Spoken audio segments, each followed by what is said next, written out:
नमस्ते नेचर। आप सभी लोगों का इस सूत्र 8 प्रोग्राम में डे 4 में बहुत बहुत स्वागत है। ये सूत्र प्रोग्राम हमने इसलिए रखा है जिससे कि आप लोगों को अलग अलग डिजीज पे अच्छी तरीके से जानकारी हो पाए, जिससे कि आप फील्ड में जाएं तो लोगों को बता पाए कि प्रोडक्ट क्या है और ये किस डिजीज पर किस तरीके से काम करता है। तो ये हम लोगों ने लगातार में प्रोग्राम चलाया हुआ है और आप लोग भी इसे बहुत अच्छी तरीके से अटेंड कर रहे हैं। तो इसी सीरीज में आज का हमने टॉपिक रखा है joints pain management. Joints pain एक ऐसी बीमारी है जो कि हर इंसान को पूरी लाइफ में कहीं ना कहीं किसी भी तरह के जॉइंट का जो पेन है वो सफर करना ही पड़ता है। चाहे किसी को कमर में दर्द हो जाए, चाहे किसी को गर्दन में दर्द है, घुटने में दर्द है, ये दर्द होता ही मैक्सिमम लोगों को हो ही जाता है, क्योंकि डीजेनरेटिव चेंजेस की वजह से भी होता है। एज फैक्टर इसके अंदर रहता है कि 50, 60, 60 साल की उम्र के बाद में बोन में डिफॉर्मिटी आ जाती है, फीमेल्स में स्पेशली आ जाती है। तो हर इंसान कहीं ना कहीं जॉइंट पेन से ग्रसित रहता ही है अपनी लाइफ की किसी स्टेज में। तो इसीलिए हमें जॉइंट पेन को समझना बहुत ज्यादा जरूरी है। नेक्स्ट, अब हम जानेंगे कि जॉइंट पेन क्या होता है। जॉइंट पेन जानने के लिए पहले हमें ये समझना चाहिए कि जॉइंट क्या चीज होता है। जॉइंट दो चीजें जब आपस में मिलती हैं तो उसे हम बोलते हैं जॉइंट। यहाँ पे जॉइंट पेन का मतलब है कि दो हड्डियां, कोई सी भी हो सकती है, वो छोटी छोटी हड्डियां भी होती हैं, बड़ी भी हड्डी होती है, पैर की हड्डियां हैं, उंगली की हड्डियां हैं, और जो हमारा बैक बोन होता है, कमर होता है, रीढ़ होता है जिसे हम बोलते हैं, उनकी जो हड्डियां होती हैं, उनके बीच में दो हड्डियों के बीच में जो जगह होती है उसे हम जॉइंट कहते हैं। और उस जॉइंट के अंदर अगर दर्द है तो उसे हम जॉइंट पेन कहते हैं। तो हम देखते हैं कि जॉइंट पेन जो होता है वो किस तरीके का होता है। तो इसमें फर्स्ट होता है कि किसी भी तरीके का डिस्कम्फर्ट, कहाँ पे, जितने जॉइंट्स के हमने नाम लिए, फिर चाहे कलाई में हो, कोहनी है, कंधा है, कमर है, घुटना है, उंगलियां हैं, इस तरीके के किसी भी जॉइंट में आपको डिस्कम्फर्ट होना। यहाँ पे पेन वर्ड नहीं लिखा है, डिस्कम्फर्ट लिखा है। डिस्कम्फर्ट मीन्स आपको अजीब सा लगेगा, जैसे आपने ज्यादा देर तक मोबाइल यूज किया, आपने गर्दन बिल्कुल झुकाई हुई है तो आपका हाथ अपने आप अपनी गर्दन पे चले जाएगा, आप ऊपर नीचे करेंगे। इसका मतलब कि आपको जो गर्दन है वहां पर डिस्कम्फर्ट हो रहा है। जो लोग लैपटॉप पे ज्यादा काम करते हैं, कमर सीधी करके बैठे रहते हैं, थोड़ी देर बाद उनको भी क्या पोजीशन हो जाती है, बिल्कुल इस तरीके से रिलैक्स हो जाते हैं पीछे की तरफ, क्योंकि उनकी बैकबोन जो होती है ना उसमें भी एक डिस्कम्फर्ट आने लग जाता है। तो ये पेन नहीं होता है, स्टार्टिंग जब होती है जॉइंट पेन की तो शुरू में जो है डिस्कम्फर्ट आता है। उसके बाद जैसे जैसे ये इसकी सीवियरिटी बढ़ती जाती है तो पेन होता है। पेन भी दो तरीके से हो सकता है। एक पेन होता है कि आपको हर समय बना हुआ है, चाहे आप चल रहे हैं, उठ रहे हैं, बैठ रहे हैं, हर टाइम आपको पेन है। दूसरा पेन होता है कि आया और गया, कभी हो रहा है कभी नहीं हो रहा है। हम चल रहे हैं तो दर्द हो रहा है, हम आराम करने की स्थिति में आ गए तो दर्द नहीं होता है। हम लोगों ने बहुत सारे लोगों से सुना होगा कि स्लिप डिस्क का प्रॉब्लम हो गया तो डॉक्टर ने बोला है कि रेस्ट करना है। तो वो लोग जो हैं जिन्हें रेस्ट के लिए एडवाइस किया जाता है, जब रेस्ट कर रहे होते हैं तो उन्हें पेन नहीं होता है। जैसे ही खड़े होते हैं, अपनी कोई एक्टिविटी करने लगते हैं तो वो पेन होने लगता है। इसी को हम बोलते हैं कि पेन आ रहा है और जा रहा है। नेक्स्ट रहता है जॉइंट का स्टिफनेस। स्टिफनेस का मतलब ये है कि जो आपका जॉइंट है वो अकड़ गया है, जकड़ गया है। जैसे कि आप सो के उठने के बाद आप पैर को जमीन पे रखना चाह रहे हैं तो आपका जो पैर है वो जमीन पे नहीं रखा जाता है, आपको एक तरीके का खिंचाव महसूस होता है। एग्जैक्टली स्टिफनेस का मतलब होता है कि खिंचाव, सीधा नहीं करना। घुटना है, घुटना आपने बैंड करके रखा हुआ है, मोड़ा हुआ है तो ठीक है, आप पैर को सीधा करना चाह रहे हैं तो सीधा नहीं हो रहा है, उसमें आपको जकड़न लग रही है। तो ये चीजें जो होती हैं इसे स्टिफनेस कहते हैं। नेक्स्ट रहता है बर्निंग है, रेडनेस है। वो मेनली जहाँ यूरिक एसिड बढ़ जाता है, गाउट होता है, उनमें ये होता है कि जहाँ पे पेन है वहां पर धुआं उठने जैसा सा फील होता है, जलन लगती है, वो वाला जो एरिया होता है वहां पर रेडनेस हो जाती है। तो ये भी जॉइंट पेन का एक सिम्टम रहता है। एक होता है डिफॉर्मिटी, जब जॉइंट पेन बहुत ज्यादा बढ़ जाता है अंदर जो है आर्थराइटिस की वजह से। बोन्स आपने देखा होगा, कुछ लोगों की हड्डियां टेढ़ी मेढ़ी हो जाती हैं, उंगलियां जो हैं वो बिल्कुल टेढ़ी हो जाती हैं, कई लोगों के पैर मुड़ जाते हैं, उनका बॉडी का स्ट्रक्चर जो है वो झुका हुआ स्ट्रक्चर हो जाता है, कुछ लोगों का देखा हो तो एक कंधा ऊंचा नीचा हो जाता है, तो ये बोन डिफॉर्मिटीज भी जॉइंट पेन में होती हैं। और एक होता है स्वेलिंग, सूजन आ जाना। सूजन छोटे बड़े सारे जॉइंट्स पे आ जाती है। मेनली हम देखते हैं कि घुटना जो होता है उस पे स्वेलिंग सबसे ज्यादा आती है। नेक्स्ट,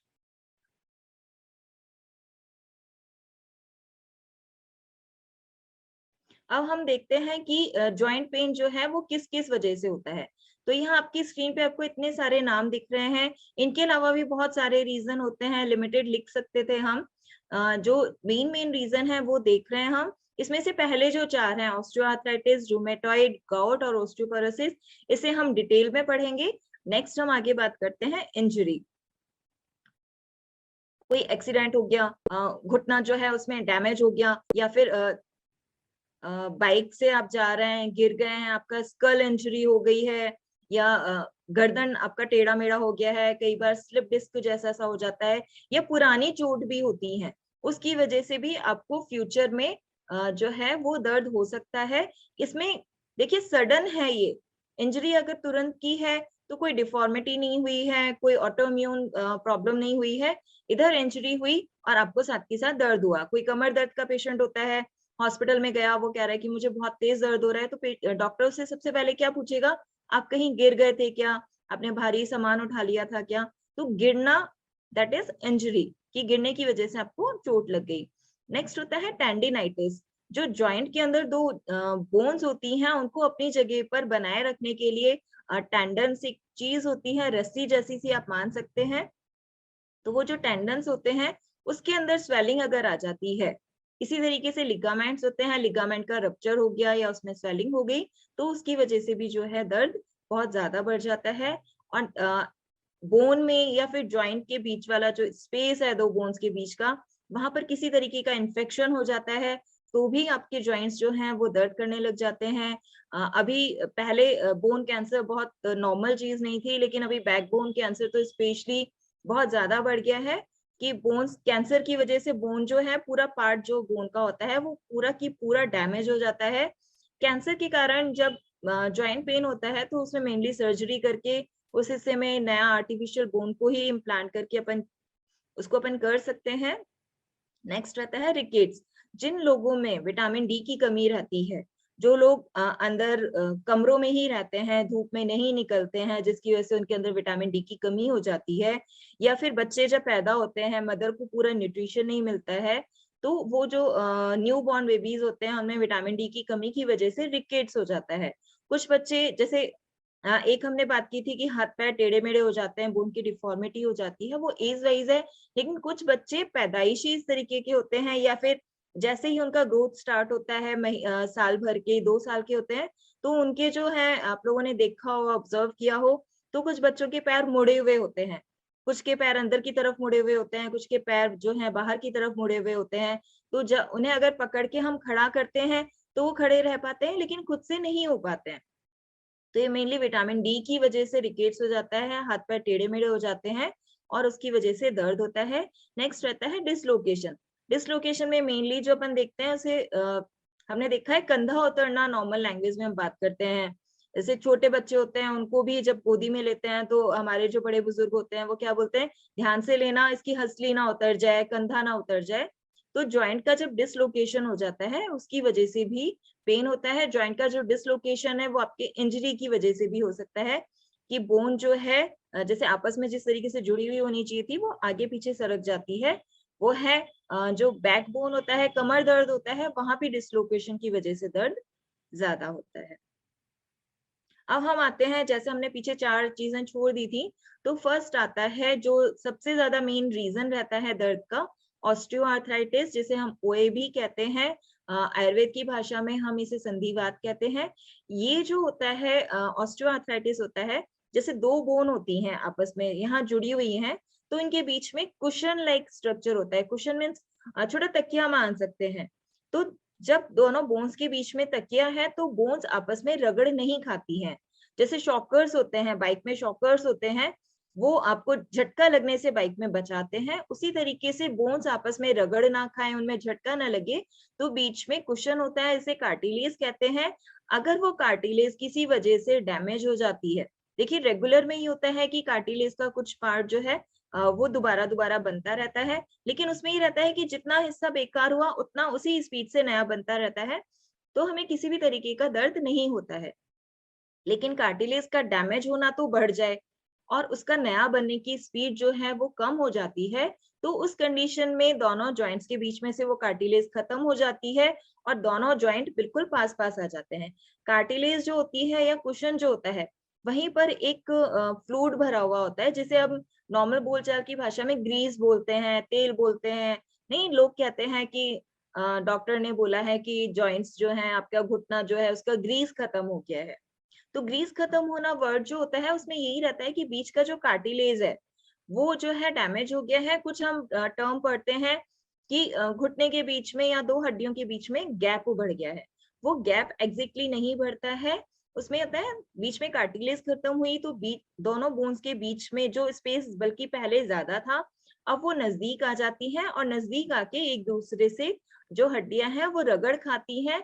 जब वो रगड़ खाती हैं तो उसकी वजह से जो है वो दर्द बढ़ जाता है। अब हम देख रहे हैं कि कार्टिलेज जो है नॉर्मल जो कुशन है वो अपने आप से बनता भी रहता है और डैमेज भी होता रहता है। वो ही क्या करता है कि एकदम से ज्यादा डैमेज हो गया, कार्टिलेज खत्म हो गई, तो जो हमारा बॉडी होती है वो नया बोन को बनाना स्टार्ट कर देती है।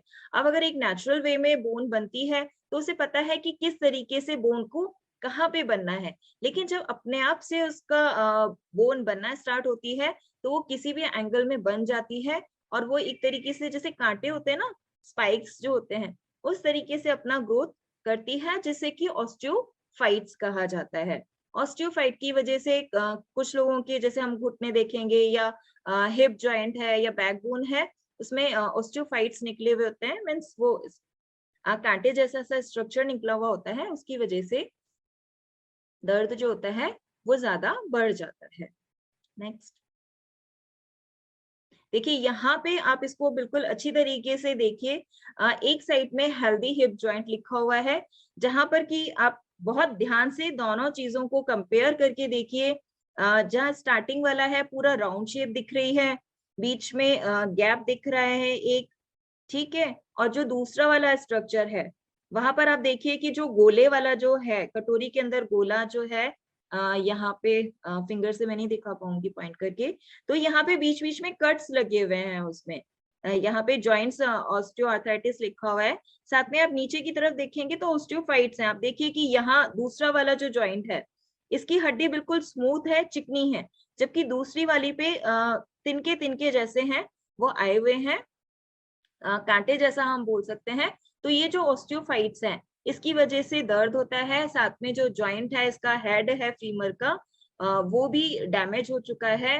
बीच में आप देखिए कि थोड़ा सा रेडनेस भी दिख रहा है। रेडनेस, लाल लाल सा स्ट्रक्चर दिख रहा है आपको। यहाँ पे पहले कार्टिलेज था और अब वहां पर कार्टिलेज या वो कुशन है वो नहीं है। इसकी वजह से क्या होता है कि दोनों जो हड्डियां हैं वो नजदीक आ गई हैं, बीच का गैप कम नहीं, बढ़ा नहीं है, वो पास में हो गया है और इस वजह से हिप जॉइंट जो है वो पेन करता है। आपको स्ट्रक्चर बिल्कुल याद रखना है, इसको याद रखिएगा। आगे मैं और भी दिखाऊंगी जहां हम डिफ्रेंशिएट करेंगे कि किस तरीके से होता है। आप अच्छी तरह से देख लिए कि किस तरीके से ऑस्टियोफाइट्स जो हैं वो बने हुए रहते हैं। नेक्स्ट, अब ऑस्टियोआर्थराइटिस के सिम्टम्स, जहां हमने पहले देखे थे कि जॉइंट पेन के रीजंस क्या थे, क्या सिम्टम्स थे, वही सारे सिम्टम्स यहाँ भी रहते हैं कि पेन है, चलने फिरने पे जो है वो पेन होता है। ऑस्टियोआर्थराइटिस में ज्यादातर मॉर्निंग में दर्द ज्यादा होता है, हम आराम करते हैं तो दर्द ठीक हो जाता है। जैसे ही आप फिजिकल एक्टिविटीज अपना स्टार्ट करते हैं, दर्द जो है वो बढ़ जाता है। स्टिफनेस है कि पैर जो है, अगर आपने घुटना मोड़ के रखा हुआ है तो वो सीधा करने में प्रॉब्लम आती है। आप एक बार बैठ गए तो आपसे बिना सहारे के खड़ा नहीं हुआ जाता है। हाथ है, जैसे हाथ अभी आपका नॉर्मली इतना ऊपर जाता है, अगर आपको यहाँ सर्वाइकल का इश्यू है, ऑस्टियोआर्थराइटिस है, तो आपका हाथ सिर्फ इतना ही ऊपर जाएगा, इससे ऊपर हाथ जाने में प्रॉब्लम होने लग जाती है। तो इसको स्टिफनेस कहते हैं। खिंचाव एक महसूस होता है आपको चलने में, आपका जैसे आप चल रहे हैं पैर में है, जो एड़ी वाली जगह है वहां दर्द हो रहा है, तो आपका पूरा पैर जो है वो नीचे टिकता नहीं है, आप टिकाने की कोशिश करते हैं तो खिंचाव होता है। महिलाएं हैं आटा लगाती हैं जब, तो उन्हें आटा लगाने पे यहाँ कंधे की तरफ जो है पूरा गर्दन वाला हिस्सा जो है यहाँ पर खिंचाव होने लग जाता है। तो ये सारे ऑस्टियोआर्थराइटिस के सिम्टम्स होते हैं, खिंचाव होना। ठीक है, टेंडरनेस है, टेंडरनेस मीन्स होता है कि जहां पे दर्द है वहां की जो मसल्स होती हैं वो टाइट हो जाती हैं। आप हाथ लगाएंगे तो आपको अलग से पता चलेगा कि यहाँ पर टाइट हो रहा है। लॉस ऑफ फ्लेक्सिबिलिटी है, जितना आप पैर को पहले मूवमेंट करा पाते थे, हाथ को मूवमेंट करा पाते थे, उतना अब नहीं हो रहा है। सेम जैसे मैंने अभी हाथ का बताया था, हाथ ऊपर नहीं जा रहा है, पैर को हम सामने की तरफ अगर बढ़ाते हैं, जैसे नॉर्मल इंसान होता है, अगर अपने पैर को सामने हम कई बार करते हैं ना, हाथ को सामने करके पैर के पंजे को हाथ से टच कराने की कोशिश करते हैं। जो लोग रेगुलर में करते हैं उनका टच हो जाता है, नहीं भी करते हैं तो उनका पैर काफी आगे तक आ जाता है। लेकिन अगर ऑस्टियोआर्थराइटिस है तो अपने पैर को ज्यादा आगे की तरफ नहीं लेके आ पाते हैं, लॉस ऑफ फ्लेक्सिबिलिटी हो जाती है। कमर है सीधी है या गर्दन है, गर्दन को सीधे सीधे रखा हुआ है तो ठीक है, गर्दन ना टेढ़ा इधर घूम सकते हैं ना इधर घूम सकते हैं, that is loss of flexibility हो जाती है। वो अपना मूवमेंट उनका रेस्ट्रिक्टेड हो जाता है, मूवमेंट ज्यादा नहीं कर सकते हैं। नेक्स्ट रहता है ग्रेटिंग सेंसेशन। ग्रेटिंग सेंसेशन लोगों ने सुना होगा कि हम जब चलते हैं तो कड़कड़ कड़कड़ की आवाज आती है, या चलते हैं तो कोई और भी चल रहा होता है, मतलब कोई चल रहा है और हम भी बैठे होते हैं तो हमें भी फील हो जाता है, और पर्सन को तो खुद से होता है, वो आके आपको यही बोलेगा कि दर्द तो नहीं है ना। ये ग्रेटिंग सेंसेशन ज्यादा आपको कब पता चलेगा, जब अर्ली एज में ऑस्टियोआर्थराइटिस है, पेशेंट आके आपको क्या बोलेगा कि मुझे दर्द तो नहीं होता है लेकिन मुझे चलने में कड़कड़ की आवाज आने लग गई है। इसका मतलब है कि आपका वार्निंग साइन है कि आपका कार्टिलेज जो है वो डैमेज हो रहा है, लेकिन अंदर अभी स्वेलिंग नहीं आई है, तो आप अवेयर हो जाइए, प्रॉपर एक मेडिसिन लीजिए। नेक्स्ट है बोन स्प्रूज है, वो हमने आपको डायग्राम में दिखा दिया है कि किस तरीके से बोन स्प्रूज या ऑस्टियोफाइट्स जो होते हैं वो निकले हुए रहते हैं। नेक्स्ट स्वेलिंग रहती है, जो जहाँ पे आपको दर्द है उन वाले जॉइंट्स में स्वेलिंग आ जाती है, सूजन आ जाती है। नेक्स्ट, रिस्क फैक्टर क्या है ऑस्टियोआर्थराइटिस, किन लोगों को होने के चांसेस ज्यादा रहते हैं। जैसे कि हमने स्टार्टिंग में देखा है, जॉइंट्स पेन एज के साथ ज्यादा बढ़ता है। कोई अगर किसी को चलने में दिक्कत है तो हम क्या बोलते हैं, बुढ़ापा आ गया है, अब तो हाथ पैर दर्द करेंगे ही करेंगे, बाबा बैठ हाथ जाया कर, एक जगह बैठा रहा कर, ज्यादा मत चला कर, नहीं तो दर्द तो होगा ही। सेम ओल्ड एज में जो है जॉइंट्स पेन ऑस्टियोआर्थराइटिस वो ज्यादा हो जाता है। फीमेल्स में मेल के मुकाबले ज्यादा होता है, 3:1 होता है। अगर 3 महिलाओं को परेशानी है तो पुरुषों में 1 ही पुरुष को ये होता है, मतलब महिलाओं में 3 गुना जो है ऑस्टियोआर्थराइटिस के चांसेस होते हैं। ओबेसिटी है, अगर ज्यादा वजन होगा तो वजन पूरा की पूरा घुटने पे पैरों पे आएगा। मोटे लोगों को सबसे जल्दी घुटने जो हैं उनके डैमेज हो जाते हैं, रिप्लेस कराने की नौबत आ जाती है, और उनका मूवमेंट जो है वो रेस्ट्रिक्टेड हो जाता है। Repeated stress on the joint, देखिए हमने ऊपर सॉरी एक पॉइंट रह गया, जॉइंट इंजरी हमने पहले बात की हुई है। किसी भी तरह की अगर चोट लग जाती है, चोट लगने की वजह से कार्टिलेज जो है सडन खत्म हो गया तो ऑस्टियोआर्थराइटिस का पेन स्टार्ट हो जाएगा। नेक्स्ट है repeated stress on the joint.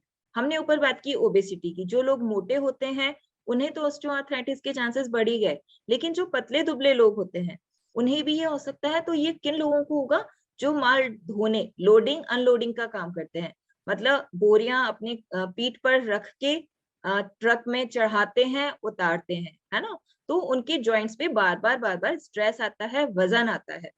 Obesity में तो हर वक्त है, उस पर्सन का खुद का वजन है, लेकिन यह रिपीटेड स्ट्रेस में ये है कि किसी और वजह से पेशेंट के जो घुटना है, पैर है, कमर है, गर्दन है, उस पर वजन आ रहा है, तो उसकी वजह से भी ऑस्टियोआर्थराइटिस हो सकता है। जेनेटिक भी हो सकता है। जेनेटिक में होता है कि कुछ बच्चे विटामिन डी की कमी से जन्म के साथ ही टेढ़े मेढ़े हाथ पैर लेके पैदा होते हैं, तो उन्हें ऑस्टियोआर्थराइटिस रहता है। बोन की डिफॉर्मिटी है। जेनेटिक में एक रीजन ये भी रहता है कि अगर पेरेंट्स को है तो बच्चों को भी होता है। बोन की डिफॉर्मिटीज भी जन्मजात भी हो सकती हैं कि जन्म के साथ ही हाथ पैर टेढ़े थे तो उन्हें दर्द होता है। एंड सर्टेन मेटाबॉलिक डिजीज है, मेटाबॉलिक डिजीज का बहुत बड़ा रोल होता है। ये लाइफस्टाइल डिसऑर्डर होती हैं मेटाबॉलिक डिजीजेस, तो डायबिटीज है, थायराइड है, इनमें इनकी वजह से भी ऑस्टियोआर्थराइटिस के चांसेस बढ़ जाते हैं। नेक्स्ट, अब हम देखते हैं रूमेटॉइड। ये हमने देख लिया नॉर्मल संधिवात, जहाँ पे स्वेलिंग ज्यादा नहीं है, कड़कड़ कड़कड़ की आवाज है, ठीक है। नेक्स्ट आता है रूमेटॉइड आर्थराइटिस। रूमेटॉइड आर्थराइटिस में होता है कि ये ऑटो इम्यून जो है वो डिजीज है। ऑटो इम्यून का मतलब कि इम्यून सिस्टम जो होता है, हम क्या बात करते हैं आज कोविड के बाद से तो हर बच्चा बच्चा जान गया है कि इम्यूनिटी क्या होती है। इम्यूनिटी वो पावर होती है हमारे शरीर की जो कि किसी भी तरह के इन्फेक्शन से लड़ने का काम करती है। तो हमारी बॉडी का एक इम्यून सिस्टम होता है, बाहर की फॉरेन पार्टिकल्स जो हैं, बैक्टीरिया है, वायरस है, उससे लड़ने के लिए वो काम करता है। लेकिन अगर जो हमारा इम्यून सिस्टम है वो हमारे शरीर के अंदर की चीजों को ही ये मान ले कि यही फॉरेन बॉडी है, तो जितना अटैक वो बाहर वाली चीज पे करता है वही अटैक वो हमारे बॉडी पे करने लग जाता है। और उसकी वजह से जो पेन होता है उसे रूमेटॉइड आर्थराइटिस कहते हैं। इसका डिटेल चलो यहीं अपन बात करते हैं कि रूमेटॉइड आर्थराइटिस को आयुर्वेद में आम वात कहा गया है। आम एक तरीके का विष होता है, विष मीन्स जहर होता है। ये कब होता है कि जब आपका खाना डाइजेस्ट नहीं होता है सही तरीके से, तो जब अनडाइजेस्टेड फूड डाइजेस्टेड फूड के साथ में मिल जाता है तो वो आम विष बना देता है, ठीक है। ये विष पूरे शरीर में जहर नहीं है एग्जैक्टली जिससे कि इंसान मर जाएगा, लेकिन ये जहर जैसा सा ही काम करता है। ये पूरा पेट से निकल के पूरी बॉडी में, क्योंकि ब्लड के थ्रू जा रहे हैं सारी ही चीजें, तो पूरे शरीर में ये घूमना शुरू कर देते हैं। जहां पर इनको जगह मिलती है कि ये जगह है, ठीक है, हम जैसे ना राही भटक रहा है, उसको कहीं पेड़ छाया वाला पेड़ दिख गया, कहीं धर्मशाला दिख गई, तो वहां जाके वो रुक जाता है। सेम इसी तरीके से जो आम विष होता है, आयुर्वेद की भाषा में हम जब बात करते हैं, तो आम विष को जहां जगह मिलती है ये वहीं जाके स्टॉप हो जाता है, रुक जाता है। और उसको जो जॉइंट्स के बीच में, क्योंकि स्पेस है वहां, फ्लूइड भरा हुआ है, तो वो जगह उसे अपने लिए सबसे ज्यादा सुटेबल लगती है। वहां जाके वो इकट्ठा होने लग जाता है, उसकी क्वांटिटी जो है वो बढ़ती जाती है और उसकी वजह से उस जॉइंट में जो है वो स्वेलिंग आ जाती है। अगर हम इसको मॉडर्न की तरफ से देखें, मीन्स एलोपैथी के हिसाब से देखें कि इम्यून सिस्टम किस तरीके से काम करता है, स्वेलिंग होती है, तो जैसे आप कहीं पे आपका सिर कहीं टकरा गया, बहुत जोर से आपके टक्कर लग गई, तो कहते हैं वो वाला एरिया जो होता है वो फूल जाता है। आपने देखा होगा ना, सिर पे हम क्या करते हैं, उस जगह को दबा देते हैं कि भाई फूलेगा नहीं। तो वो किस लिए रहा कि टक्कर हुई, तो इम्यून सिस्टम को लगा कि अटैक हुआ, ठीक है, तो वो अपनी पूरी की पूरा जो फ्लूइड है, सेना है, वहां भेज देता है कि भाई जाओ, लड़ाई हो रही है, लड़ो, ठीक है, तो वहां स्वेलिंग हो गई। इसी तरीके से ऑटो इम्यून सिस्टम में जो हमारी बॉडी है उसको लगता है कि जहाँ जॉइंट्स है हमारे, वहां पर फॉरेन बॉडी जो है वो आकर बैठ गई है, अब यहाँ चल के लड़ाई करनी है। तो सेना कहाँ आके इकट्ठा इकट्ठा हुई, जॉइंट्स में आके इकट्ठा हो जाती है, तो उसकी वजह से स्वेलिंग बहुत ज्यादा बढ़ जाती है। इसी को हम रूमेटॉइड आर्थराइटिस कहते हैं। अब हमने क्या बात की थी कि जहां जगह मिल रही है वहीं जाके जो है आम विष जो है वो रुक जाता है। तो इसी तरीके से जब आम की, अनडाइजेस्टेड फूड की हमारे शरीर में वृद्धि होती जाती है, तो वो नई नई जगह देखना शुरू करता है। वो आपके हार्ट में भी जाके बैठ सकता है। हार्ट के बीच की जो हार्ट में बाहर की तरफ जो मेम्ब्रेन्स होती हैं, झिल्लियां होती हैं, उनके बीच में भी जाके बैठ जाता है। तो आपने नाम सुना होगा रूमेटॉइड हार्ट डिजीज, तो उसमें भी रूमेटिक वर्ड यूज हो रहा है, जो यहाँ पे हम रूमेटॉइड आर्थराइटिस में देखते हैं। तो आमविश वहां पे हार्ट में जाके भी, लेकिन ये बहुत ज्यादा सीवियर कंडीशन में होता है कि आपको पता चल रहा है और आप बिल्कुल नेग्लेक्ट किए जा रहे हैं चीजों को, तो कोई भी आपको बॉडी में चेंजेस दिखते हैं उसे साथ के साथ में उसका ट्रीटमेंट कराना चाहिए। आप ये देखिए कि ऑटो इम्यून डिजीज है, अनडाइजेस्टेड फूड की वजह से ये हुआ है, तो सारी जितना बीमारियां हमारे शरीर में होती हैं वो हमारा डाइजेशन डिस्टर्ब करने की वजह से होती है। अगर हमारा डाइजेशन पूरी तरीके से ठीक रहता है तो हमें किसी भी तरह की बीमारी होने के चांसेस कम से कम होते जाते हैं। नेक्स्ट, देखिए यहाँ पे पहले हमने पिक देखी थी, अब यहाँ पे आप देखिए कि फर्स्ट वाला जो है हेल्दी जॉइंट बता रखा है, यहाँ कार्टिलेज है।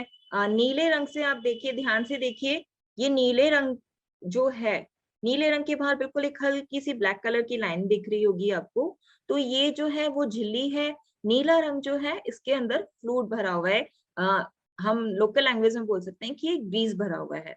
दूसरा बोन, दूसरा जो हम इसी के साथ में पिक देख रहे हैं, आप ये देखिए कि नीला रंग जो है स्टार्टिंग वाले में वो कितनी जगह में है, और दूसरे वाले पिक में देखिए कि जो पहले वाली पिक में हल्का सा ब्लैक कलर दिख रहा है, दूसरी वाली पिक में वो पिंक कलर का दिख रहा है, बड़ा साइज दिख रहा है। अंदर यहाँ फ्रूट ब्लू कलर का था, दूसरी वाली पिक में रेड कलर का फ्रूट दिख रहा है। आप देखिए कि पहले वाले में फ्रूट कितना कम है, लेकिन दूसरे वाले में उसने कितना ज्यादा एरिया जो है वो कवर कर लिया है। ये सारा जो आपका कवर किया हुआ एरिया है, ये सारा की सारा कवर किया हुआ एरिया ही आपका स्वेलिंग वाला एरिया होता है। ठीक है, हमने देखा था ऑस्टियोआर्थराइटिस में स्वेलिंग कभी कभी हो सकती है, लेकिन रूमेटॉइड आर्थराइटिस में स्वेलिंग होगी ही होगी। ये बिल्कुल अच्छी तरीके से डिफरेंशिएट हो रहा है, एरिया बढ़ा हुआ है। साथ में आप देखिए कि जहाँ कार्टिलेज लिखा हुआ है व्हाइट कलर का एरिया है, वहां भी क्रैक्स दिख रहे हैं आपको। ठीक है, तो यहाँ भी कार्टिलेज जो है वो डैमेज होना शुरू हो जाती है, लेकिन यहाँ कार्टिलेज ज्यादा डैमेज नहीं होती है। और ऊपर की तरफ अगर आप देखेंगे तो यहाँ पर बोन की डिफॉर्मिटी हुई है, इरोजन हुए हैं, मीन्स बोन वहां से टूटने लग गई है। हमने ऑस्टियोआर्थराइटिस में देखा था कि वहां पर बोनी प्रोजेक्शंस बन जाते हैं, कांटे जैसी स्ट्रक्चर बन जाती है। ठीक है, वहां पे बोन की एक्स्ट्रा ग्रोथ हो रही है, लेकिन यहाँ पर बोन जो है वो टूट टूट कर गिरने लगी है। वहां कार्टिलेज डैमेज है, यहाँ बोन खुद डैमेज होने लग जाती है। इसलिए रूमेटॉइड आर्थराइटिस जो है ऑस्टियोआर्थराइटिस से ज्यादा डेंजरस है। ठीक है, तो आपको दिखते होंगे स्वेलिंग वाले पेशेंट जहां हैं, वहां आप डिफरेंशिएट कर लीजिए कि ये रूमेटॉइड आर्थराइटिस है। नेक्स्ट, यहाँ पे मैंने तीनों ही जॉइंट्स को आपको एक साथ दिखाया है जिससे आपको कंफ्यूजन ना हो। फर्स्ट वाले में देखिए आप जो बाहर की तरफ कैप्सूल दिख रहा है, फिर उसके अंदर नीले रंग का जो है फ्रूट भरा हुआ है, और फिर बीच में जो है दोनों बोन्स के बीच में व्हाइट हल्की से नीले रंग का आपको जो दिख रहा है, ये कार्टिलेज है। दूसरा वाला आप देखेंगे तो आप देखिए कि जो फ्लूइड है वो कम हो गया है, एक साइड से बिल्कुल कार्टिलेज खत्म हो गया है, दूसरी वाली साइड से आपको दिख रहा है तो बहुत थोड़ा सा कार्टिलेज दिख रहा है। साथ में यहाँ पे आपको बोनी प्रोजेक्शंस भी दिख रहे हैं। ठीक है ना, सेकंड बीच वाली जो पिक है यहाँ पे स्पाइक्स जैसा भी दिख रहा है, जबकि थर्ड वाले में आप देखिए सेकंड वाले में एक साइड से तो फ्लूइड बिल्कुल खत्म हो गया है, ग्रीस खत्म हो गया है, लेकिन जो तीसरी वाली पिक है यहाँ देखिए लाल रंग का फ्रूट कितना सारा बड़ा हुआ है, कितने ज्यादा एरिया में है। बोन का जो स्ट्रक्चर है बीच में वो भी छोटा हो गया है क्योंकि यहाँ बोन टूट के जा रही है। तो ये आपको तीनों बोन्स का हेल्दी ऑस्टियोआर्थराइटिस और रूमेटॉइड आर्थराइटिस का कंपैरिजन समझाया गया है कि हमें पता चले किसमें किस तरीके से होता है। नेक्स्ट, आप ये देखिए, ये मैंने एक पिक लिया हुआ है, एक घुटने में बिल्कुल ठीक है, नॉर्मल है, दूसरे वाले में आप देखिए कि कितना ज्यादा स्वेलिंग हो रखा है, स्वेलिंग भी शाइनिंग है ना। तो ये अपने को क्लियर पता चल रहा है कि इसको रूमेटॉइड आर्थराइटिस है। रूमेटॉइड आर्थराइटिस आम विष के कारण हुआ है, अनडाइजेस्टेड फूड के कारण हुआ है। तो इस तरह के जो आपके पास पेशेंट आते हैं उन्हें आपको सिर्फ पेन किलर्स नहीं देने हैं। स्वेलिंग वाले जितने पेशेंट होते हैं उनको आपका उन्हें उनके लिए आपको जो है डाइजेशन भी उनका ठीक करना पड़ेगा। उन्हें यकृत सिरप भी दीजिए, उन्हें त्रिफला प्लस जूस भी दीजिए, जिससे कि उनका जो डाइजेशन है वो ठीक हो। डाइजेशन ठीक हुए किए बिना हम रूमेटॉइड आर्थराइटिस का ट्रीटमेंट नहीं कर सकते। नेक्स्ट, आप सब लोग प्लीज कॉपी पेन भी लेके बैठिएगा, जो चीजें आपको इंपॉर्टेंट लग रही हैं उन सबको आप नोट करते जाइए। यहाँ हमने पहले बात कर ही ली है कि आमवात क्या होता है, ऑटोइम्यून डिजीज है। नेक्स्ट, अब सिम्टम्स क्या होते हैं आर्थराइटिस के, रूमेटॉइड आर्थराइटिस आरए के? सेम सिम्टम्स हैं जो पहले हैं वही अब हैं कि लेकिन उसमें एक डिफरेंस क्या है कि ऑस्टियोआर्थराइटिस जो है वो प्रेशर के कारण है, मीन्स क्या हमने रिपीटेड स्ट्रेस के कारण है, ओबेसिटी के कारण है, तो वो कम जॉइंट्स में होता है या बड़े जॉइंट्स में ही होता है। लेकिन रूमेटॉइड आर्थराइटिस है उसके में आंविश को जहां जहां जगह मिली है वहां पे हो रहा है, तो ये मल्टीपल जॉइंट्स में होता है। रूमेटॉइड ऑस्टियोआर्थराइटिस एक या दो जॉइंट में होता है, और ये वाला जो है वो बहुत सारे जॉइंट में होता है। इसका स्वेलिंग आप देखिए कि वहां पे हमने लास्ट में लिखा हुआ था, यहाँ पे हमने सेकेंड नंबर पे ही लिखा हुआ है कि जो है स्वेलिंग बहुत ज्यादा होती है, स्टिफनेस है, जकड़न होती है, टेंडरनेस है, मसल्स जो है वो टाइट रहती हैं, पुअर एपिटाइट है, भूख नहीं लग रही है क्योंकि डाइजेशन पूरा जो है वो डिस्टर्ब है। इसीलिए मैंने बोला था कि इस तरीके के पेशेंट को आपको यकृत जो सिरप है वो देना पड़ेगा। स्वेटिंग है, पसीना ज्यादा आता है, ड्राई आईज है, क्योंकि बॉडी का जो फ्लूइड है वो सारा का सारा आपका जॉइंट्स में आ चुका है, तो बाकी शरीर में जो है वो पानी की कमी हो जाती है। इसकी वजह से आईज भी जो है वो ड्राई हो जाती हैं और फीवर भी आने लगता है। नेक्स्ट, रिस्क फैक्टर सारे सेम है। एज है, एल्डरली पर्सन्स में ज्यादा होता है, फीमेल्स में ज्यादा होता है, पेरेंट्स में है तो बच्चों को ज्यादा होगा, ओबेसिटी के कारण हो जाता है, स्मोकिंग की वजह से होता है, डाइट है, डाइट में यह है कि बहुत ज्यादा आप हैवी डाइट अगर लेते हैं तो उसकी वजह से भी आपको रूमेटॉइड आर्थराइटिस होने के चांस रहते हैं। यहाँ कंपैरिजन किया हुआ है कि ऑस्टियो आर्थराइटिस रूमेटॉइड आर्थराइटिस का हमने वैसे पहले डिस्कस कर लिया है कि ऑस्टियोआर्थराइटिस में कार्टिलेज का डिजेनरेशन होता है, जबकि रूमेटॉइड में ये ऑटो इम्यून जो है वो डिजीज है। ऑस्टियोआर्थराइटिस में मॉर्निंग स्टिफनेस हो भी सकती है, नहीं भी हो सकती है, लेकिन रूमेटॉइड में सुबह के टाइम पेशेंट को बिल्कुल भी हिलने डुलने की स्थिति में नहीं होता है। थोड़ी देर जब वो चलता है उसके बाद जो है उसका पेन जो है वो कम होने लगता है।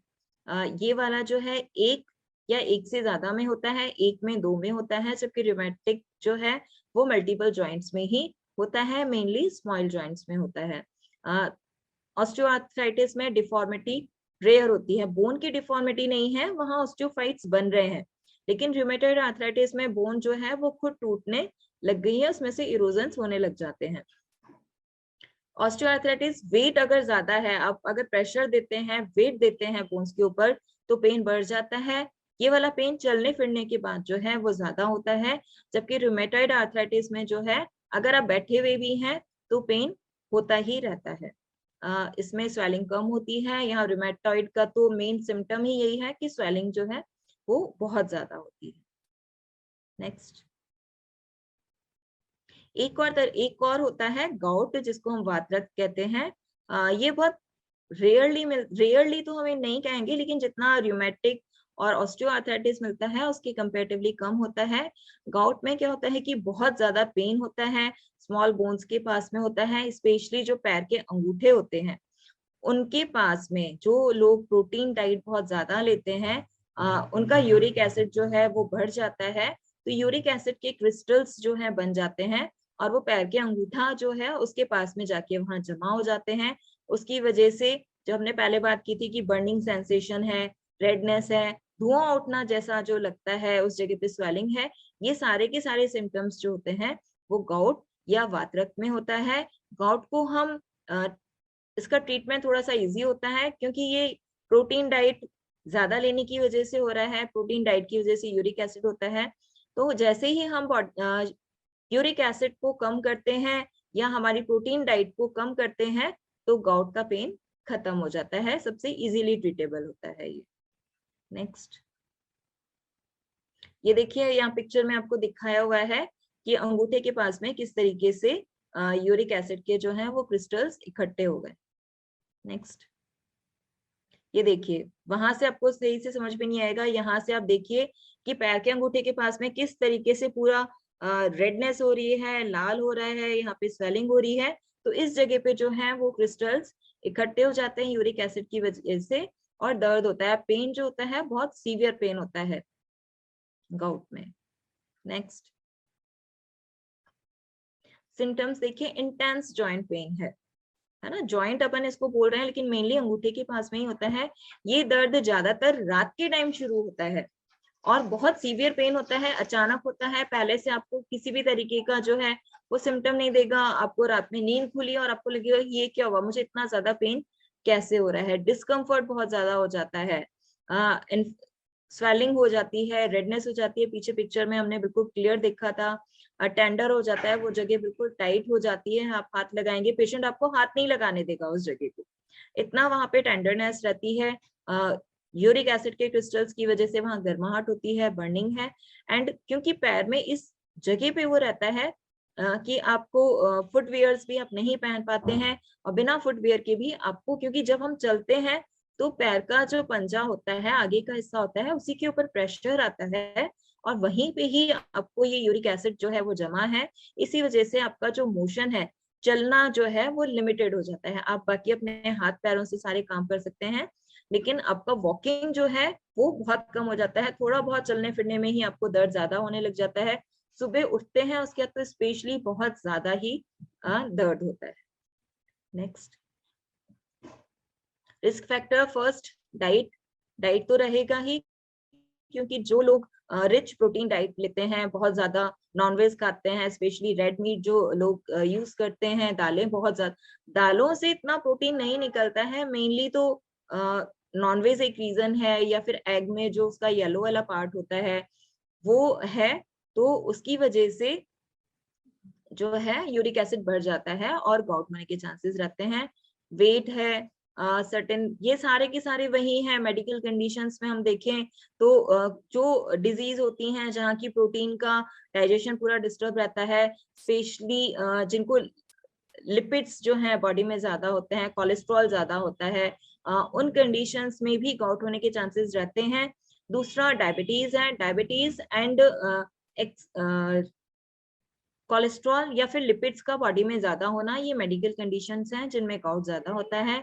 कुछ मेडिसिन इस तरीके की होती हैं, कुछ सर्टेन मेडिसिन इस तरीके की हैं जिसकी वजह से गाउट बढ़ जाता है। फैमिली हिस्ट्री होती है, एज एंड सेक्स। हमने पहले देखा था कि रूमेटिक आर्थराइटिस या ओस्टियो जो आर्थराइटिस है ये मेनली फीमेल्स में होता है, लेकिन जो गाउट है वो मेनली मेल में होता है। जहां वहां पे 3:1 था, 3 फीमेल्स को 1 मेल को है, यहाँ पर उल्टा हो जाता है, 3 मेल और 1 फीमेल को होता है। दूसरा आता है रिसेंट सर्जरीज हैं, कोई सर्जरी हुई है, आपका बॉडी का पूरा सिस्टम जो है डिस्टर्ब हो गया है, उस वजह से भी गाउट हो सकता है। एक नेक्स्ट में आता है ओस्टियोपोरोसिस है। ये सारा तो हमने देख लिया कि ठीक है बोन्स में किसी किसी और चीज की वजह से हो रहा है। ओस्टियोपोरोसिस एग्जैक्टली जॉइंट पेन नहीं है। इसमें क्या होता है कि जो हड्डी होती है, हड्डी किससे मिलके बनी हुई होती है, उसमें कैल्शियम होता है, विटामिन डी होता है, फास्फोरस होता है, कुछ चीजें होती हैं जिनसे मिलके बना हुआ होता है। तो अगर जो हड्डी है वो जिन चीजों से मिलकर बनी है, अगर वो चीजें हड्डी में से निकलने लग जाएंगी तो क्या होगा, जैसे उसमें उस जगह पर छेद हो जाएगा, ठीक है ना। तो ओस्टियोपोरोसिस का नाम से ही पता चल रहा है, ओस्टियो मीन्स हड्डी, पोर मीन्स छेद। तो हड्डी ऐसा नहीं बड़े बड़े छेद दिख रहे हैं, बहुत माइन्यूट से होते हैं, लेकिन उसकी वजह से क्या होता है कि हड्डी जो होती है, बोन्स जो होती हैं, वो बहुत ज्यादा वीक हो जाती हैं और उनमें बोन्स में दर्द होता है। यहाँ ज्वाइंट में दर्द नहीं है, यहाँ बोन्स में दर्द है। ओस्टियोपोरोसिस में जब तक बहुत ज्यादा ऑस्टियोपोरोसिस का लेवल नहीं बढ़ जाता है, ये आपको कोई सिम्टम्स नहीं देता है। बाकी जो है जहां हमने 8-8, 10-10 सिम्टम्स देखे थे, तो वो आपको इंडिकेट करते हैं कि आपको ये प्रॉब्लम हो सकती है, लेकिन ऑस्टियोपोरोसिस कोई भी आपको सिम्टम नहीं देता है। आपको कैसे पता चलेगा कि आपका फ्रैक्चर हो गया, है ना। आप चल रहे थे जस्ट, कुछ लोग क्या करते हैं कि कुछ लोग होते हैं एक्सीडेंट हुआ तो भी बोन्स ठीक रह जाती हैं। कुछ लोगों का क्या होता है कि यार हम चल रहे थे, चलते चलते अचानक पैर मुड़ा और फ्रैक्चर हो गया। हम घर में घूम रहे थे, टेबल रखी हुई थी बीच में, टेबल पे पैर का अंगूठा लगा, अंगूठा फ्रैक्चर हो गया, है ना। तो इतना सडन फ्रैक्चर क्यों हुआ, हमारी तो हड्डियां मजबूत है, लेकिन फिर भी जरा टक्कर के अंदर ही फ्रैक्चर हो रहा है, तो उसका मतलब है कि आपकी जो हड्डियां हैं वो कमजोर है, ओस्टियोपोरोसिस है। ओस्टियोपोरोसिस मेनली फीमेल्स में होती हैं क्योंकि वो अपनी डाइट का ध्यान नहीं रखती हैं। दूसरा, जो मीनोपॉज हो जाता है, माहवारी जिन महिलाओं की बंद हो जाती है, उसकी वजह से शरीर में से कैल्शियम की कमी हो जाती है, और क्योंकि बॉडी को और चीजों के लिए भी कैल्शियम की जरूरत होती है, कैल्शियम का सबसे अच्छा बॉडी के अंदर कौन सा सोर्स है, हड्डियां हैं। तो बाकी जो सिस्टम होता है वो हड्डियों में से कैल्शियम को निकालना स्टार्ट कर देता है, उसकी वजह से हड्डियां जो है वो कमजोर हो जाती हैं। नेक्स्ट, सिम्टम में वही है कि आपको पेन हो रहा है, बैक पेन हो रहा है, फ्रैक्चर हो गया है, ठीक है। और एक जो जनरली नहीं मिलता है, हाइट जो है वो कम हो जाना, क्योंकि छेद है, जैसे स्पंज नहीं होता है, स्पंज को आप अगर प्रेशराइज करेंगे, मोटा स्पंज है, आपने थोड़ा सा प्रेशर किया तो वो छोटा हो जाता है। सेम इसी तरीके से होता है कि ऑस्टियोपोरोसिस कम एज में स्टार्ट हुआ था, तो बाद में जाते जाते जो आपका स्ट्रक्चर है वो छोटा हो जाता है। स्ट्रूप्ड स्ट्रक्चर है, कंधा ने देखा होगा ना कि ऐसे यूं कुछ लोगों का स्ट्रक्चर हो जाता है, एक कंधा नीचे जा रहा है, एक कंधा ऊपर आ रहा है। रीजन ओस्टियोपोरोसिस है, क्योंकि वहां जो हिस्सा नीचे रह गया है वहां की हड्डियां कमजोर हैं, उस वजह से हुआ है। और नेक्स्ट रहता है कि आपकी हड्डियां जो हैं वो इजीली टूट जाती हैं, ब्रेक हो जाती हैं। नेक्स्ट,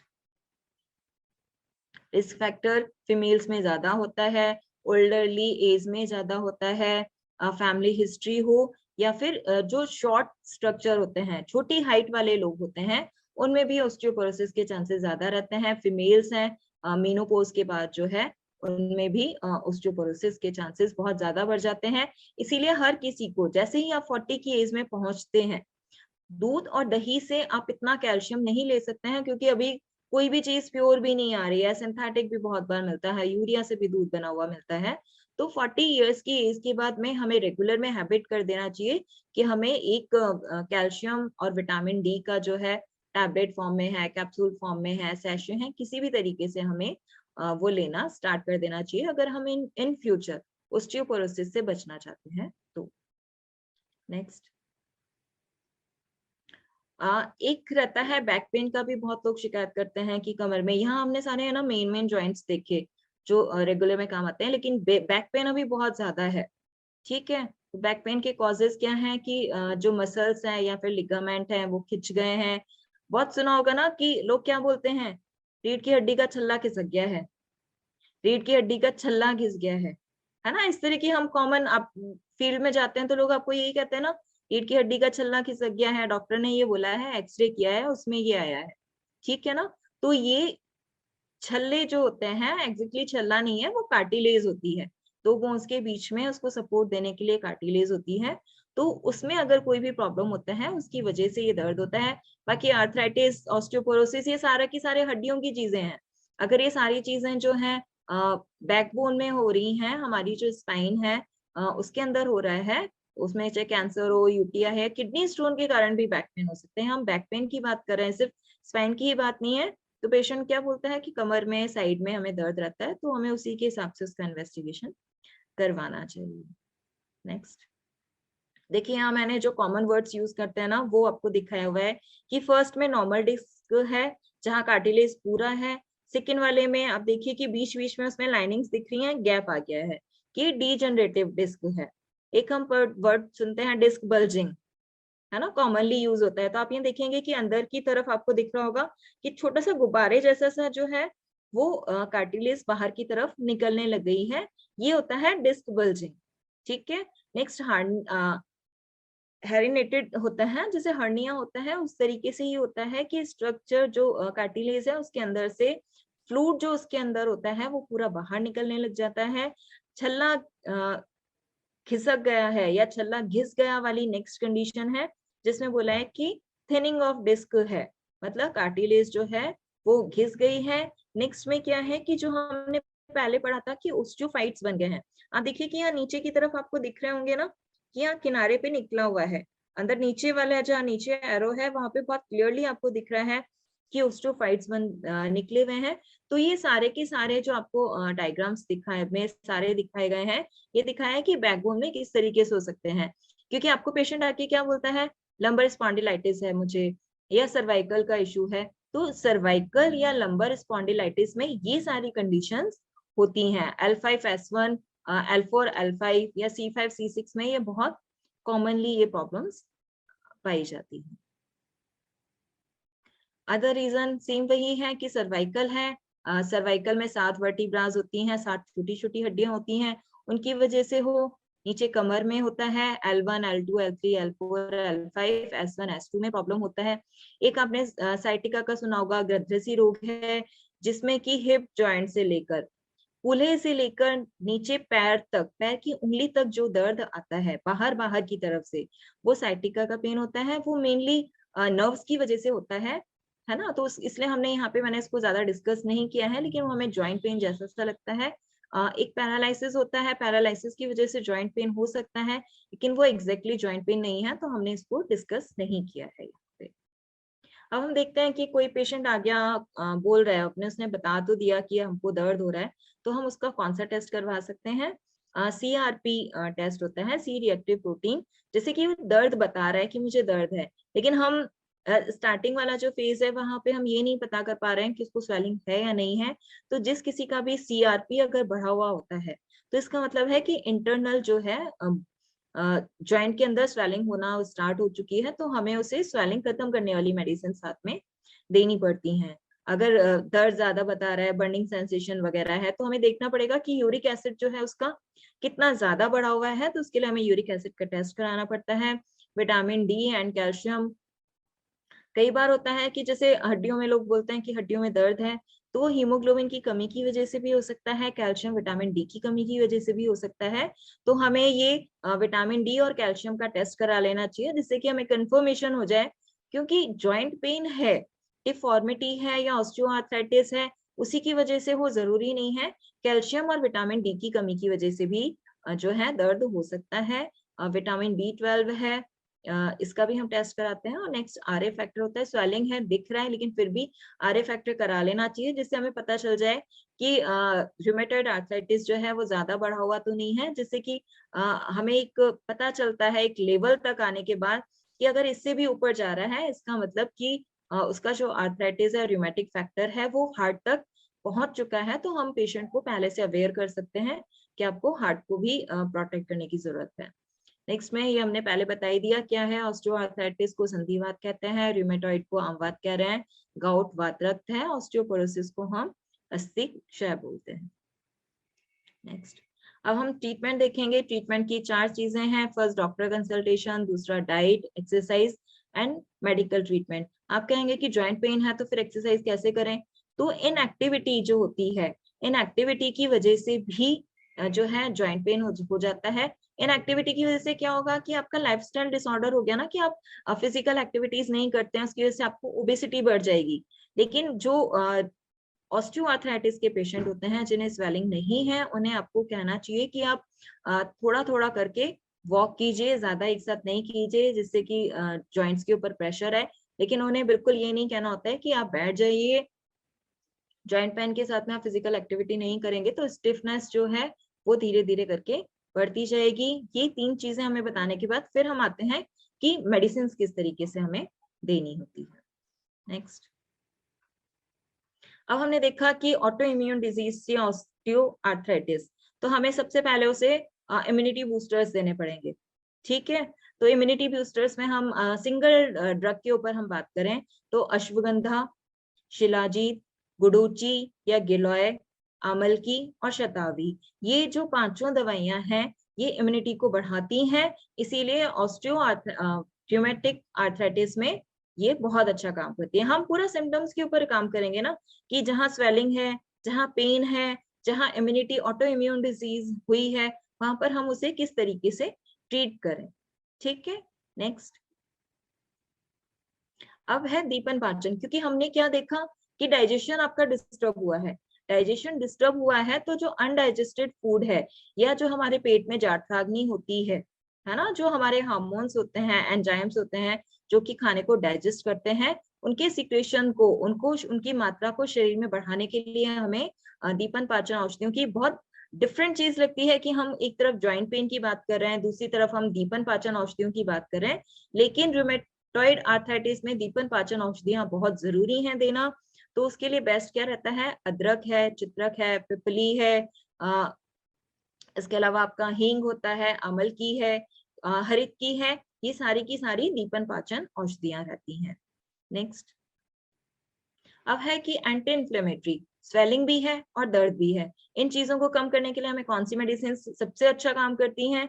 एनाल्जेसिक के लिए हम क्या बोलते हैं, अगर ज्यादा दर्द हो, एलोपैथी में क्या दे दिया जाता है, पीसीएम दे दिया, या फिर डाइक्लोफेन दे देते हैं। डाइक्लोफेन के जब हम साइड इफेक्ट देखते हैं आज के टाइम में, इतना सारा जो है आगे फर्दर स्टडीज हुई हैं जो बताती हैं कि आप जितना ज्यादा पेन किलर्स लेते हैं वो आपके किडनी को डैमेज करते हैं। लेकिन जब हम आयुर्वेद का एनाल्जेसिक, आप देखिए कोई आपसे बोलता है कि आपके यहाँ पेन किलर नहीं है, तो आप उसको बोलिए कि नहीं, हमारे यहाँ पेन किलर बहुत सारे हैं, आपको यहाँ सामने जितने नाम लिखे हुए हैं उसमें से आप किसी भी एक दवाई को उठा के दीजिए, आपकी स्वेलिंग भी कम करेगी और आपका दर्द भी कम करेगी। तो हमें लोगों को आयुर्वेद को अच्छी तरीके से समझाना है। ये मीटिंग्स होने का रीजन यही है कि आप जाने, आप लोगों से आर्ग्यूमेंट कर पाए कि नहीं, पेन ज्यादा है, आप ये वाली दवाइयां दीजिए। ठीक है, तो इसमें मेनली है शलक्की, रासना, निर्गुंडी, हरिद्रा, गुगलू और दशमूल, ये एंटी इन्फ्लेमेटरी भी हैं और एनाल्जेसिक भी होते हैं। नेक्स्ट, अब देखिए कि कार्टिलेज का डैमेज हुआ है या फिर बोन का अगर डैमेज हो रहा है तो उसको हमें वापस से बनाने के लिए हम क्या चीजें दे सकते हैं?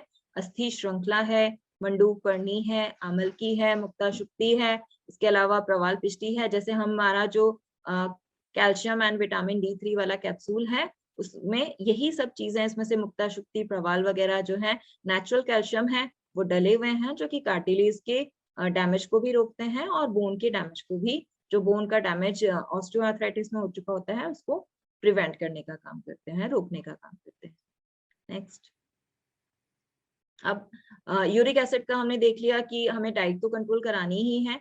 अब हमें देखना है कि जो प्रोडक्शन है बॉडी के अंदर, है ना, जो यूरिक एसिड के प्रोडक्शन को कैसे हम कम कर सकते हैं। तो कम करने के लिए हमें गुडुचि, मुलेठी, हरिद्रा अमलकी या भूमि अमलकी, ये वाली दवाइयां होती हैं कि जो बॉडी में यूरिक एसिड को बनने ही नहीं देंगी। इसमें से आप कोई भी मेडिसिन जो है वो काम में ले सकते हैं। नेक्स्ट, अब है कि यूरिक एसिड, यहाँ पीछे तो हमने देखा कि यूरिक एसिड जो है उसको बनने नहीं देना है, लेकिन अगर बॉडी में पहले से ही यूरिक एसिड बढ़ा हुआ है, हमें पता है कि गाउट का पेशेंट है ना, उसे यूरिक एसिड बढ़ा हुआ है, तो उस यूरिक एसिड को कम करने के लिए, उसको शरीर में से बाहर निकालने के लिए हमें कौन सी दवाई देनी है? तो आपके सामने लिखा हुआ है पुनर्नवा, हरितकी, कुटकी, एरंड, तृण, पंचमूल, ये सारी दवाइयों के द्वारा हम जो है यूरिक एसिड को बाहर निकाल सकते हैं। नेक्स्ट, ये आप देखिए, ये हॉस्पिटल में हम लोग करते हैं, कुछ थेरेपीज भी होती हैं जिसके द्वारा कि पेन जो है वो सबसाइड हो जाता है। नेक्स्ट, अब हम देखते हैं, अब देखिए मैंने पिछले कई स्लाइड्स में जिन जिन मेडिसिन का आपको नाम बताया था, आपको यहाँ पे कंपेयर करना है कि कितने नाम मैंने बताए थे और कौन कौन से नाम हमको यहाँ मिले हैं। तो फर्स्ट जो हम पेन के लिए मेडिसिन देते हैं, पिरान सिरप देते हैं और पिरान कैप्सूल देते हैं। आप इसके जब इंग्रेडिएंट्स देखेंगे कि इसके अंदर क्या क्या डला हुआ है, तो फर्स्ट इसमें डला हुआ है शल्लकी। क्या ना, कहाँ देखा था हमने शल्लकी? एंटी इंफ्लामेटरी और एंटी मतलब एनाल्जेसिक है वो, और एंटी इंफ्लेमेटरी है। निर्गुंडी भी वही था, हरिद्रा है, रासना है, हमने पढ़ा अदरक, है ना, कहाँ पढ़ा था? दीपन पाचन के लिए पढ़ा था। तो हमने यहाँ अदरक भी डाला हुआ है, गार्लिक डाला हुआ है और बेटर लीफ जो है जूस डाला हुआ है। तो ये जो कॉम्बिनेशन बनाया हुआ है, ये आपका ऑस्टियोआर्थराइटिस पे भी काम करता है, और इसमें जिंजर गार्लिक डाला हुआ है, इसलिए ये रूमेटॉइड जो आर्थराइटिस है उसके ऊपर भी बहुत ज्यादा यूजफुल मेडिसिन है। Next, ashwagandha tablet. Ashwagandha tablet ने क्या किया था? ओजोवर्धक थी, है ना, इम्यून जो डिसऑर्डर हुए थे, सॉरी, तो ओज का जो है वृद्धि करने के लिए हमें जॉइंट्स पेन के पेशेंट को अश्वगंधा टैबलेट भी देना चाहिए। नेक्स्ट,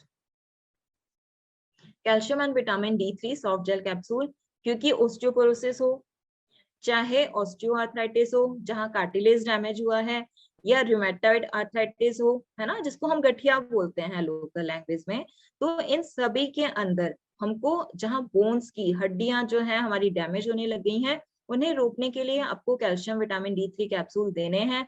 आपको पेशेंट को भी नहीं देने हैं, खुद भी एक कैप्सूल डेली का जरूर खाना है। Next, vitamin B12 capsule.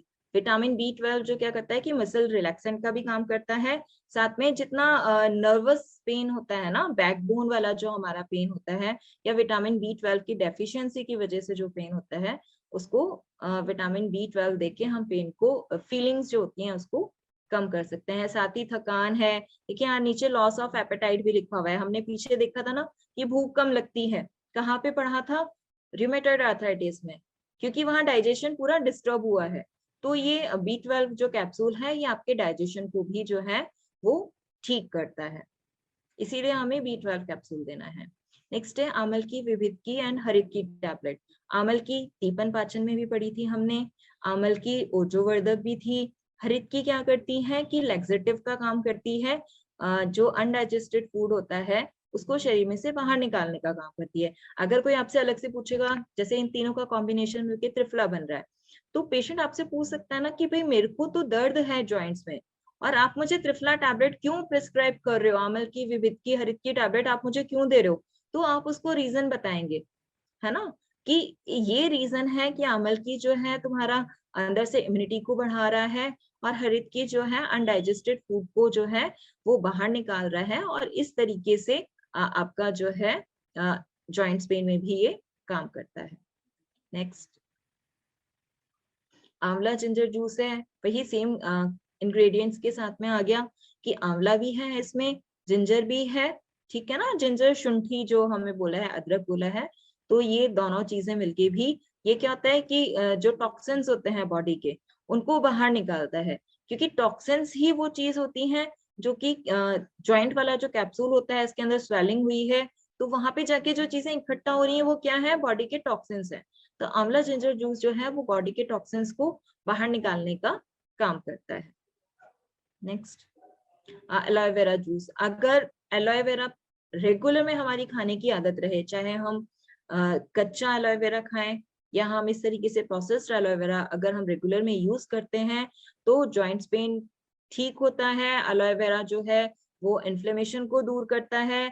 यहाँ आप देखिए 3rd नंबर पे लिखा हुआ है रिड्यूस इन्फ्लेमेशन है, आर्थराइटिस को ठीक कर रहा है, डायबिटीज को ठीक कर रहा है, क्योंकि डायबिटीज भी एक रीजन था जॉइंट्स पेन होने का, और लीवर डिसऑर्डर्स को भी ठीक कर रहा है क्योंकि दीपन पाचन का भी काम कर रहा है। मैंने कई पेशेंट्स ऐसे हैं जो थोड़ा हॉस्पिटल में आते हैं और जॉइंट्स पेन थे जिन्हें की रिप्लेसमेंट के लिए बोला हुआ था कि आपको नी रिप्लेस कराना पड़ेगा, तो मैंने उन्हें मेडिसिन के साथ यही बोला था कि आप एलोए वेरा का एक टुकड़ा 1 इंच का टुकड़ा रेगुलर में खाना शुरू कीजिए। एंड पेशेंट ने आके मुझे बहुत अच्छा रिजल्ट दिए हैं कि अब हम सीढ़ियां ऊपर नीचे नहीं कर चढ़ पाते थे, कि अब हम सीढ़ियां भी ऊपर नीचे बिना दर्द के चढ़ लेते हैं। एलोए वेरा जूस का बिल्कुल दिमाग में सेट कर लीजिए कि एलोए वेरा जूस देना ही देना है जॉइंट्स पेन के पेशेंट को। नेक्स्ट, पेन रिलीफ ऑयल है। पेन रिलीफ ऑयल कहाँ काम आएगा आपको, कि हमने देखा था ऑस्टियोआर्थराइटिस में जिसको हम ग्रीस बोल रहे थे कि ग्रीस खत्म हो गया है, साइनोवियल जो फ्लूइड है उस कैप्सूल के अंदर वो खत्म हो गया है, कड़कड़ कड़कड़ की आवाज आ रही है, लुब्रिकेशन नहीं है, कुशन नहीं है वहां बीच में, तो जब हम पेन रिलीफ ऑयल की मसाज करते हैं, ठीक है, ये मसाज हल्के हाथ से करनी है क्योंकि अंदर ऑलरेडी डैमेज है।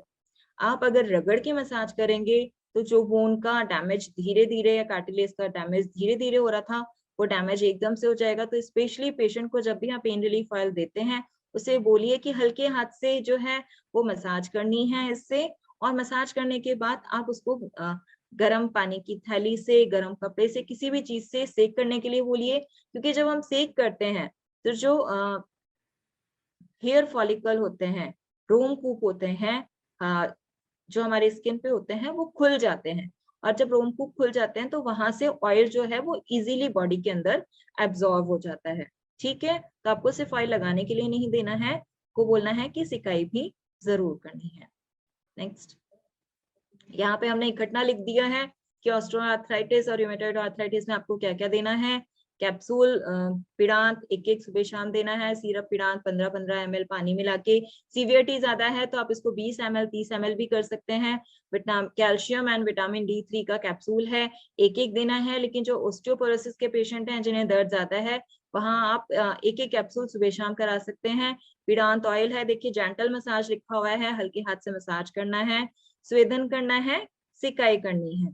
ठीक है, साथ में B12 का कैप्सूल देना है। अगर पेशेंट ओबेस है, उसको वजन उसका ज्यादा है, तो आपको स्लिम एंड फिट जूस भी देना है, 20-20 ml देना है। अगर पेशेंट वीक है ना, जहां हमने देखा था कि रिपीटेड स्ट्रेस की वजह से उसको जॉइंट पेन हुआ था, तो हम उसे न्यूट्री सपोर्ट ड्रिंक मिक्स भी दे सकते हैं।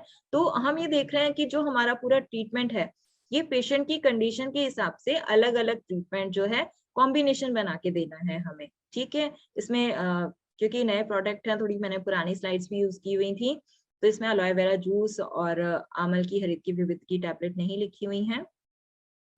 नेक्स्ट, गाउट वाला जो पेशेंट है उसको भी सेम रखना है, पिडांत कैप्सूल देना है, पिडांत सिरप देना है, विटामिन B12 देना है, और उसे हम वेलनेस जूस भी दे सकते हैं। वेलनेस जूस में जो एक्सेस टॉक्सिन्स होते हैं उसको निकालने का भी काम करता है। नेक्स्ट, ऑस्टियोपोरोसिस है, ऑस्टियोपोरोसिस वाले को आपको विटामिन D देना ही पड़ेगा।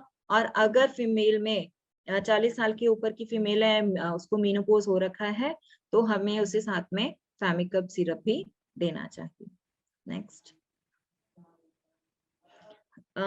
मुझे लगता है कि मैंने बहुत सरल भाषा में समझाने की कोशिश की है आप लोगों को कि हम जब फील्ड में जाएँ तो हम लोगों को ईज़िली उनके जो क्वेरीज़ हैं, उन्हें समझ पाएँ जो वो हमें बताते हैं।